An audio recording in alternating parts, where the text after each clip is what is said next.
ਸੱਜਣੋ ਤੇ ਮਿੱਤਰੋ, ਮੈਂ ਤੁਹਾਡਾ ਆਪਣਾ ਵੀਰ ਮਲਕ ਬਸ਼ੀਰ ਦੇਸ਼ ਪੰਜਾਬ YouTube ਚੈਨਲ ਤੋਂ। ਅੱਜ ਅਸੀਂ ਗੱਲ ਕਰਾਂਗੇ ਇਸਲਾਮਾਬਾਦ ਦੀਆਂ ਕੱਚੀ ਬਾਜ਼ਾਂ ਦੇ ਬਾਰੇ। ਨੰਬਰ 1 ਤੇ ਅਵਾਮੀ ਵਰਕਰ ਪਾਰਟੀ। ਇਹ ਪਹਿਲੇ ਵੀ ਇਹਨਾਂ ਗਰੀਬ ਲੋਕਾਂ ਦਾ ਸਾਥ ਦਿੰਦੀ ਆਈ ਹੈ ਤੇ ਇਜ਼ਹਾਰ ਯਕਜਹਿਤੀ ਤੋਂ ਇਲਾਵਾ ਅਮਲੀ ਤੌਰ ਤੇ ਵੀ ਕੰਮ ਕੀਤਾ ਵਾ। ਇਸ ਲਈ ਜੇ ਅੱਜ ਅਸੀਂ ਅਵਾਮੀ ਵਰਕਰ ਪਾਰਟੀ ਨੂੰ ਖਰਾਜ ਤਸੀਮ ਪੇਸ਼ ਨਾ ਕਰੀਏ ਤਾਂ ਮੇਰੇ ਖਿਆਲ ਬਹੁਤ ਜ਼ਿਆਦਤੀ ਹੈ। ਇਹਨੇ ਬਹੁਤ ਅੱਛਾ ਕੰਮ ਕੀਤਾ, ਅਦਾਲਤ ਤੱਕ ਪਹੁੰਚੇ ਨੇ, ਲੋਕਾਂ ਦਾ ਮਾਣ ਵਧਾਇਆ ਵਾ ਤੇ ਲੋਕਾਂ ਨੇ ਇਹਨਾਂ ਦੇ ਇਸ ਕੰਮ ਨੂੰ ਬਹੁਤ ਸਰਾਹਿਆ ਹੈ। ਇਹਨਾਂ ਦੇ ਨਾਲ ਕੱਚੀ ਬਾਜ਼ੀ ਅਲਾਇੰਸ ਦੇ ਲੋਕ ਵੀ ਸਨ, ਬਹੁਤ ਮਦਦਗਾਰ ਕੰਮ ਕੀਤਾ ਵਾ। ਦੂਜੇ ਨੰਬਰ 'ਤੇ ਅੱਜ ਅਸੀਂ ਗੱਲ ਕਰਾਂਗੇ ਇਰਸ਼ਾਦ ਪੱਟੀ ਦੀ। ਇਰਸ਼ਾਦ ਪੱਟੀ ਨੇ ਵੀ ਕੱਚੀ ਬਾਜ਼ੀਆਂ ਦੇ ਕੰਮ ਕਰਕੇ ਪ੍ਰੋਗਰਾਮ ਕੀਤਾ ਵਾ ਤੇ ਲੋਕਾਂ ਦਾ ਹੌਸਲਾ ਵਧਾਇਆ ਵਾ ਤੇ ਲੋਕਾਂ ਨੂੰ ਦੱਸਿਆ ਵਾ ਕਿ ਤੁਸੀਂ ਆਪਣੇ ਹੱਕ ਲਈ ਖੜੇ ਹੋ ਸਕਦੇ ਹੋ। ਇਹ ਸਾਰੇ ਲੋਕ ਜਦੋਂ ਇਕੱਠੇ ਹੋ ਗਏ ਤੇ ਇੱਕ ਬਹੁਤ ਵੱਡਾ ਹਜੂਮ ਬਣ ਗਿਆ, ਇਕੱਠ ਬਣ ਗਿਆ ਤੇ ਇੰਤਜ਼ਾਮੀਆਂ ਦੀਆਂ ਰਾਤਾਂ ਦੀਆਂ ਨੀਂਦਾਂ ਹਰਾਮ ਹੋਈਆਂ ਤੇ ਉਹਨਾਂ ਨੇ ਪਕੜ ਡੱਕੜ ਕਰਕੇ ਇਹਨਾਂ ਨੂੰ ਥਾਣੇ ਕਚਹਿਰੀ ਤੇ ਜੇਲ੍ਹ ਤੱਕ ਪਹੁੰਚਾ ਦਿੱਤਾ। ਦੂਜੇ ਪਾਸੇ ਪਾਕਿਸਤਾਨ ਮੁਸਲਿਮ ਲੀਗ ਨੂਨ ਤੇ ਪੀਪਲਜ਼ ਪਾਰਟੀ ਦੇ ਅਲੱਲੇ ਤਲੱਲਿਆਂ ਨੂੰ ਵੀ ਅਵਾਮੀ ਵਰਕਰ ਪਾਰਟੀ ਤੇ ਇਰਸ਼ਾਦ ਪੱਟੀ ਦਾ ਪ੍ਰੋਗਰਾਮ ਹਜ਼ਮ ਨਹੀਂ ਹੋਇਆ। ਉਹ ਦੌੜੇ ਆਪਣੇ ਵੱਡਿਆਂ ਕੋਲੋਂ, ਉਹਨਾਂ ਦੇ ਲੋਕ ਤੇ ਸਾਰੇ ਉਹਨਾਂ ਦੇ ਨਾਲ ਮਿਲ ਗਏ ਨੇ ਤੇ ਸਾਡਾ ਕੀ ਬਣੇਗਾ। ਖੈਰ ਮੌਕੇ ਦੀ ਮੁਨਾਸਬਤ ਨੂੰ ਵੇਖਦੇ ਹੋਏ ਆ ਇਹਨਾਂ ਨੇ ਵੀ ਜੇ ਸਾਰੇ ਕੋਲੋਂ ਇਕੱਠੇ ਹੋਏ ਤੇ ਦੋਨੋਂ ਪਾਰਟੀਆਂ ਨਾਲ ਕਹਿਣ ਲੱਗ ਪਈਆਂ ਕਿ ਸਾਡੀ ਲਾਸ਼ਾਂ ਤੋਂ ਇੰਤਜ਼ਾਮੀਆਂ ਗੁਜ਼ਰੇਗੀ। ਬਈ ਤੁਹਾਡੀ ਲਾਸ਼ਾਂ ਤੋਂ ਕਿੱਦਾਂ ਗੁਜ਼ਰੀ? ਜਦੋਂ ਮੁਸਲਿਮ ਕਲੋਨੀ, ਲੇਬਰ ਕਲੋਨੀ ਢਹਿ ਰਹੀ ਸੀ ਉਦੋਂ ਤੁਸੀਂ ਕਿੱਥੇ ਸੀ? ਉਦੋਂ ਤੁਹਾਨੂੰ ਕਿੱਥੇ ਮੌਤ ਪਈ ਹੋਈ ਸੀ ਜਾਂ ਤੁਸੀਂ ਮਾਸੀ ਦੇ ਘਰ ਗਏ ਹੋਏ ਸੀ? ਹੁਣ ਇਹ ਨੰਬਰ ਟੇਕਰ ਬਣਨ ਵਾਸਤੇ ਤੁਸੀਂ ਮੈਦਾਨ 'ਚ ਆਏ ਹੋ। ਬਿਲਕੁਲ ਇਹਨਾਂ ਦੀ ਕਾਰਕਰਦਗੀ ਜ਼ੀਰੋ ਹੈ। ਤੁਸੀਂ ਸਭ ਤੋਂ ਪਹਿਲੇ ਇਰਸ਼ਾਦ ਪੱਟੀ ਦੀ ਵੀਡੀਓ ਵੇਖੋ। इस्लामाबाद और इसके गिरदो नवा में कच्ची बस्तियों को मस्मार किया जा रहा है और जिस सीना जोरी या जोर ज़बरदस्ती से मस्मार किया जा रहा है और जिस तरह मस्मार किया जा रहा है वो गलत है। जो साला साल से बल्कि कई दिहाइयों से लोग जो रह रहे थे, बरी इमाम हो गया या बाकी सैदपुर गांव हो गया या इसके अलावा हो गए, उनको यूं उठाना ताकत के जोर पर, और उनके पास फिर ऑप्शन भी कोई नहीं है कि उनको कहाँ बसाया जाएगा। इतनी ज़मीन है, 5-5 मरले दे दो कि यहाँ चले जाओ। घर गिरा दिए गए ज़ोर ज़बरदस्ती से, ताकत से। ये पाकिस्तानी है, माना आपको हक हासिल है, आप यहाँ कोई हाउसिंग सोसाइटी किसी को ज़मीन देना चाहते हैं दे लें, आपने यहाँ कोई सरकार का चीज़ बनानी है बना लें, आप यहाँ बाग लगाना चाहते हैं लगा लें, आप समझते हैं इस्लामाबाद की खूबसूरती के लिए ख़राब है, मान लिया।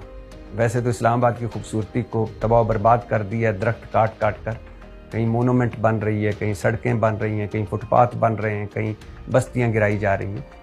लेकिन कोई आप एक कायदा होता है, कानून होता है, मंसूबा होता है, हिकमत होती है कि यहाँ से उठाएंगे यहाँ बसाएंगे, और जब यहाँ से उठाएंगे तो यहाँ बसने के लिए वैसे भी जगह हो। ਮੌਸਮ ਨਕਵੀ ਦੇ ਨਾ ਮੂੰਹ ਨੂੰ ਲਹੂ ਲੱਗ ਗਿਆ ਵਾ। ਲੋਕਾਂ ਨੂੰ ਡਰਾਉਣਾ ਧਮਕਾਉਣਾ, ਫਾਇਰਿੰਗ ਕਰਾਉਣੀ, ਬੰਦੇ ਮਰਵਾਉਣੇ, ਬੁਲਟ ਪ੍ਰੂਫ ਗੋਲੀਆਂ ਮਾਰਨੀਆਂ, ਇਹਦਾ ਵਤੀਰਾ ਬਣ ਗਿਆ ਹੈ। ਤੇ ਕਿਉਂਕਿ ਇਹਦੇ ਪਿੱਛੇ ਨਾ ਤਗੜਿਆਂ ਬੰਦਿਆਂ ਦਾ ਹੱਥ ਆ, ਉਹ ਸਾਰੇ ਲੋਕਾਂ ਨੂੰ ਪਤਾ ਵਾ। ਦੂਜੇ ਪਾਸੇ ਆਓ ਤੇ ਲੋਕ ਹੁਣ ਗੁੱਸੇ 'ਚ ਨੇ, ਲੋਕ ਇਹਨਾਂ ਨੂੰ ਕੁਛ ਵੀ ਨਹੀਂ ਸਮਝ ਰਹੇ। ਲੋਕਾਂ ਨੇ ਖੌਫ ਦੇ ਬੁੱਤ ਤੋੜਤੇ ਆ।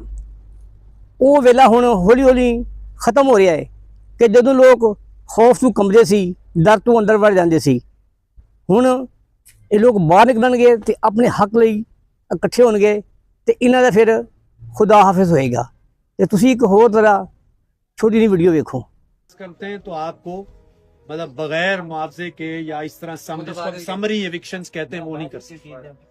तो वैसे तो शुरू में मुझे लग रहा था, क्योंकि शुरू में वकील ने फौरन ही कह दिया था कि हम ये रिप्लाई बाज़ाब्ता तहरीरी जमा करना चाह रहे हैं, तो आप तारीख दे दें। तो जज ने कहा नहीं, आप अभी आर्ग्यू करें।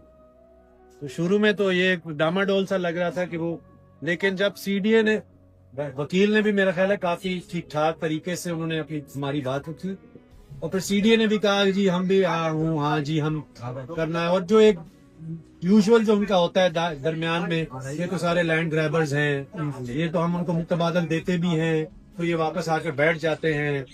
तो उस पे फिर वकील ने कहा भाई अगर आप ये कहते हैं तो आपको तो इसी केस में 2016 से कहा गया कि आप सर्वे करें, आप अदादो शुमार लेकर आए और आपने आज तक किया नहीं।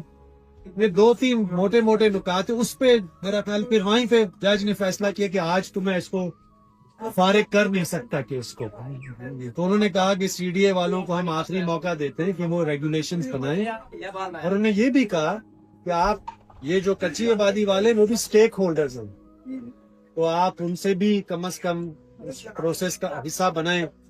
और एडजर्न हो गया। ये हमारे लिए यही बहुत था कि आज स्टे वेकेट ना हो।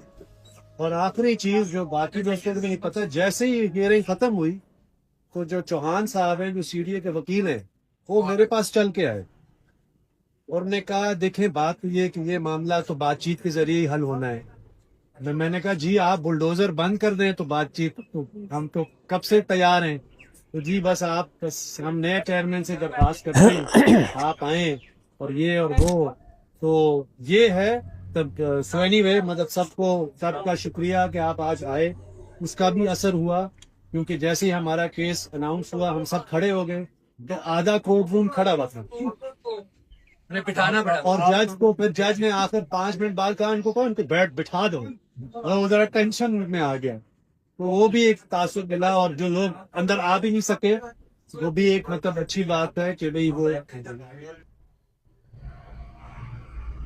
नंबर 1 ਤੇ ਅਵਾਮੀ ਵਰਕਰ ਪਾਰਟੀ ਤੇ ਕੱਚੀ ਬਾਦੀ ਲੈਂਸ, ਨੰਬਰ 2 ਤੇ ਰਿਸ਼ਾਦ ਭੱਟੀ ਤੇ ਨੰਬਰ 3 ਤੇ ਪਾਕਿਸਤਾਨ ਮੁਸਲਿਮ ਲੀਗ ਨੂਨ ਤੇ ਪੀਪਲਜ਼ ਪਾਰਟੀ। ਇਹਨਾਂ ਨੇ ਤਾਂ ਸਿਰਫ ਨਾ ਗੋਗਲੂਆਂ ਤੋਂ ਮਿੱਟੀ ਝਾੜਨ ਵਾਲਾ ਕੰਮ ਕੀਤਾ ਵਾ, ਬਾਕੀ ਅਮਲੀ ਕੰਮ ਇਹਨਾਂ ਦਾ ਕੋਈ ਨਹੀਂ। ਆਓ ਜੀ ਤੇ ਜਾਓ ਜੀ, ਅਸੀਂ ਤੁਹਾਡੇ ਨਾਲ ਆ। ਜਦੋਂ